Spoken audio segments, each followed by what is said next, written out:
Well, from Newmarket to nightcaps, New Zealand retail investors are going to get the chance to buy into farmland when a New Zealand Rural Land Company's plans to join the NZX in December unfold. The company's plans to launch an initial public offering next month with intentions to raise between $75 and $150 million post its wholesale raise. And this will be to buy rural land, which it will then lease back to farmers. And the rural services company Allied Farmers thinks that this is a great idea, as they have signed a conditional agreement to pay $2.5 million for half of this New Zealand Rural Land Management Limited Partnership Company. This is an entity established to manage the Rural Land Company. Now, the rural sector has struggled to find a circuit breaker as banks have dialed back the availability of credit over the last couple of years and putting a roadblock in front of new entrants into buying and getting into farms.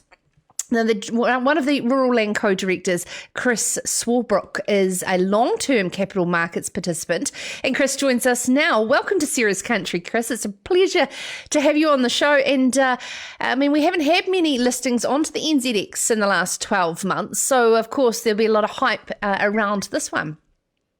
Well, thank you. Thank you very much for having me. And we certainly hope so, and we've had very strong interest. We first took this to the market back in the middle of the year as a wholesale offer which means not to retail investors. So in simple terms, not in smaller parcel size. And we had a very, very strong response, and that forced us to consider accelerating the offer as we are now to a full listing on the stock exchange. That was always our intention, and we were going to do that next year, but we brought that forward because the interest was so strong. And the interest is driven quite simply because we have a foreign buyer ban. And as you touched on, there has been a vacuum of credit to the sector, and that has created what we believe to be some wonderful buying opportunities. Because naturally, when the largest buyers are out of the market, and there is a vacuum of credit, there is an air pocket created, and we think that provides the opportunity for long-term investors to actually acquire high quality farmland. In our first instance, it will be dairy land because that is where the large scale opportunity is, at very attractive prices to what is seen in the past, what we've seen in the past.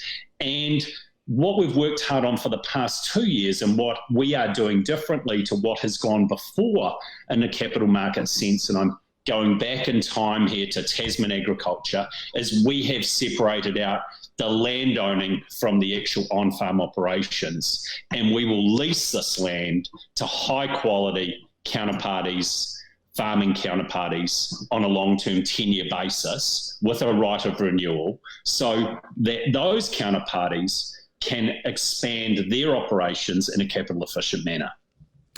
Oh, I have so many questions. And of course, it makes natural sense because the return on investment with the lowest interest rates in history. Of course, we have examples of My Farm, but that is, like you've just said, the management and the ownership structure together in one entity, and a way of being able to lease it out rather than actually run these farms. However, when you're driving home return on investment to its shareholders of the ownership of this land, how does that stack up to make it attractive leases when there's so much uncertainty around on-farm regulations and the costs of running farms? Well, I think that comes. The counterparties are not the counterparties are not oblivious to those factors and uncertainties. And a lot of regulation has come to the fore now, and is known. Yes, there is further potential regulation down the track, but what is known now is becoming factored into prices, in our opinion. And when we're talking about prices, we are talking about price declines from 2017. From 2017, when the market freely traded, the foreigners could buy, there was credit available. We are talking of prices down 25 to 35%. Now, at that price level, we can put in place a headline lease, a gross lease rate with a high quality operator or tenant at 4.5 minimum, 4.5% lease rate. Now, we have 25 basis points allocated to CapEx. We have 50 basis point management fee. Our management fee, I should say, is on net asset value, not on gross asset value. So we're not encouraged just to put debt into the company and acquire more assets. And then 25 basis points of just other costs of running a public company. I think as we get scale, those other costs come down over time. So that leads you to the investors in the underlying company, the New Zealand Rural Land Company, that owns the land. They will receive a 3.5% pre-tax dividend yield. Plus, on a long-term basis, it would be reasonable to expect some net tangible asset growth, some underlying asset value growth in the years ahead. And mapping this out against price forecast for, milk price as well, and some of those ups and downs we've seen in terms of break even, if we hit, those troubled times of sub $4 again, and your leaseholders can't sort of make it work, does the models continue to stack up? Yeah, it does, because that is factored into our model, because with our counterparties, one of the criteria is they must have 6 times the annual lease value of free equity on their balance sheet. So these are not small counterparties. These are operators with $50, $100 million plus balance sheets in their own right. They are what you would call in the industry large-scale operators. And why are they interested in doing it? Because they already have the platforms in place. They have the health and safety. They have the animal welfare programs. They have the environmental policies in place, and they can expand via leasing in a much more capital efficient manner. And in a good milk price, the operators that we have in place under memorandum of understanding, we expect and we forecast that they can generate a mid-teen return on equity. So it's it's an attractive business proposition for them, and so this is very, very good for the industry, because in New Zealand we pay lip service to productivity. There's a different report on productivity all the time up and down the country. But this is one way we can really drive productivity and capital efficiency into the agricultural sector, not just in dairying, but across the spectrum in the fullness of time. This is really significant for the industry, because it provides equity at a vital time and will really improve capital efficiency within the sector. Okay, let's talk about Allied Farmers' connection to that as well. One of the longest listed companies that has been around for some time, buying half into this. What's the strategic alliance, and how will their network help with this venture? Well, Allied Farmers, for just as you said before, they have bought 50% of the management companies. So listed property vehicles typically have had in the past, and some do and some don't. They list the property company on the stock exchange, and they have an external manager. And so New Zealand Rural Land Company will be a listed property vehicle on the stock exchange. It will be what's known as a listed PI, a portfolio investment entity, which provides tax efficiency to underlying investors, and it's externally managed by New Zealand Rural Land Management. Allied Farmers has bought 50% of the manager, subject to a successful initial public offering, raising a minimum of $75 million. Now, the rationale for Allied Farmers is they had a stated goal of wanting to expand their operations across the rural sector. They were initially looking at expanding their livestock lending book, but this made a lot of sense for them to expand into funds management. And for us at New Zealand Rural Land Management, of course, it brought more agricultural expertise to the table. And so that's attractive for us. It obviously brings us another pool of investors that may well, because Allied has an existing shareholder base, so the Allied shareholders may well be interested in investing in New Zealand Rural Land Company. That is clearly a positive factor there in the future. But certainly it brings expertise to our table, and it brings expansion opportunities and the ability to raise additional capital for Allied.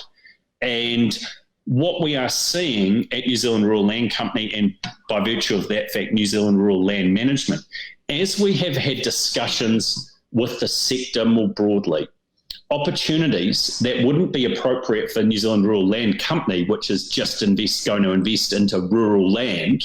There are other operating businesses, various agri-tech businesses that have been flagged to us that we thought could be quite interesting for New Zealand investors to have an opportunity to invest in. And I think my personal view is that is something that Allied farmers with new capital inside it could look to try and fill the gap on, because that is the glaring omission on the New Zealand Stock Exchange, and we've all talked about it for a long period of time.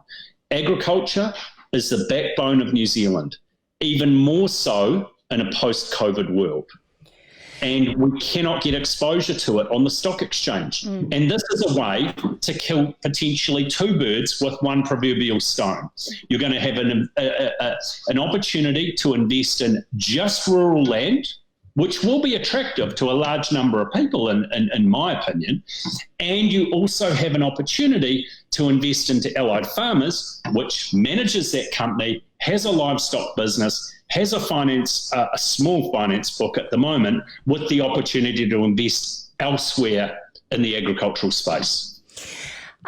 Does this drive fear in terms of competition when Rural Land Co is sitting with its tender in against a mum and dad farmer in terms of having an open checkbook effectively to be buying up dairy farms around New Zealand? Should farmers be concerned around this competition flooding into the market at the moment, the rural real estate market? Not at all, because the New Zealand Rural Land Company is looking at assets above $50 million in value. And that is where there is a vacuum of credit. It is hard to access $50 million to buy more dairy farms. You know,